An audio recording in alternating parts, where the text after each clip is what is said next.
ಹಾಗಾಗಿ ಪೋಷಕಾಂಶಗಳು ಯಾವುದೇ ವಿಧದಲ್ಲಿ ಕೊಡ್ಲಿ, ಒಂದು ನಾವು ಮಣ್ಣನ್ನು ಕೊಡಬೇಕಾದ್ರೂ ಕೂಡ ತುಂಬಾ ತೋಟದಲ್ಲಿ ನಾನು ರೀಸೆಂಟ್ ಆಗಿ ಕೊಪ್ಪ ಭಾಗಕ್ಕೆ ಹೋಗಿದ್ದೆ. ಒಂದು ತೋಟದಲ್ಲಿ ಬರೀ ಸುಣ್ಣಗ ಅಂದ್ರೆ ಸುದ್ದೆ ಮಣ್ಣು, ಅದ್ರ ಮೇಲೆ ನೀರು ಇಂಗ್ಲಿಕ್ಕೆ ಸಾಧ್ಯನೇ ಇಲ್ಲ, ಅಂತ ಮಣ್ಣನ್ನ ಭೂಮಿಗೆ ಹೊಡಿತಕ್ಕಂಥದ್ದನ್ನ ನಾನು ಕಂಡೆ. ನಾನು ಅವ್ರಿಗೆ ಹೇಳಿದೆ, ಏನ್ ಸರ್ ಇದು ಮಣ್ಣು ಹೊಡಿತಾ ಇದ್ದೀರಿ, ಏನ್ ಉದ್ದೇಶ ಅಂದ್ರೆ, ಸರ್ ಇಲ್ಲ ನಾವು ಹಿರಿಯರ ಕಾಲದಾನಿಂದ 2 ವರ್ಷಕ್ಕೊಂದ್ಸರಿ ಮಣ್ಣು ಹಾಕ್ತೀವಿ ಸರ್ ಅಂದ್ರು. ಹೋಗ್ಲಿ, ನಿಮ್ಮ ಮಣ್ಣು ಭೌತಿಕ ಲಕ್ಷಣ ಏನು, ನೀವು ಕೊಡುವಂತ ಮಣ್ಣಿನ ಭೌತಿಕ ಲಕ್ಷಣ ಏನು ಅಂತಂದಾಗ ಅದ್ರ ಬಗ್ಗೆ ಅವ್ರಿಗೆ ಮಾಹಿತಿ ಇಲ್ಲ. ನಾವು ಹಿರಿಯರು ಕೊಡ್ತಾ ಇದ್ರು, ನಾನು ಕೊಡ್ತಾ ಇದ್ದೀನಿ, ಪಕ್ಕದ ದರ್ಗನ್ನೇ ಕಡಿದು ನಾವು ಭೂಮಿಗೆ ಸೇರಿಸ್ತಾ ಇದ್ದೇವೆ ಸರ್.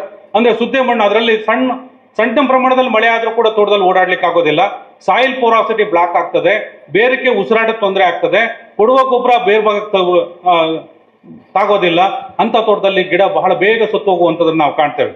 ಮಣ್ಣಿಗೆ ಯಾವತ್ತೇ ಆಗಲಿ ಮಣ್ಣು ಕೊಡಬೇಕಾದ್ರೆ ನಾವು ಮಣ್ಣು ಅಂಟು ಮಣ್ಣಿಂದ ಕೂಡಿದಾಗ ಗ್ರಾವೆಲ್ ಮಿಕ್ಸ್ಡ್ ಸಾಯಿಲ್ಸ್ ಅನ್ನ ನಾವು ಭೂಮಿಗೆ ಸೇರಿಸ್ಬೇಕು. ಅಥವಾ ಗ್ರಾವೆಲ್ ಕಂಟೆಂಟ್ ಜಾಸ್ತಿ ಇದ್ದಾಗ ಅಂಟು ಮಣ್ಣು ಇರ್ತಕ್ಕಂಥದ್ದನ್ನ ಭೂಮಿಗೆ ಸೇರಿಸಿ ಮಣ್ಣಿನ ಭೌತಿಕ ಲಕ್ಷಣವನ್ನು ವೃದ್ಧಿ ಮಾಡ್ಕೊಳ್ಬೇಕೆ ಬಿಟ್ರೆ ನಾವು ಯಾವ್ದಾವುದೋ ಮಣ್ಣನ್ನು ಭೂಮಿಗೆ ಸೇರಿಸಿದ್ರೆ ಮಣ್ಣಿನ ಆರೋಗ್ಯವನ್ನು ಹಾಳು ಮಾಡ್ಕೊಳ್ತೇವೆ.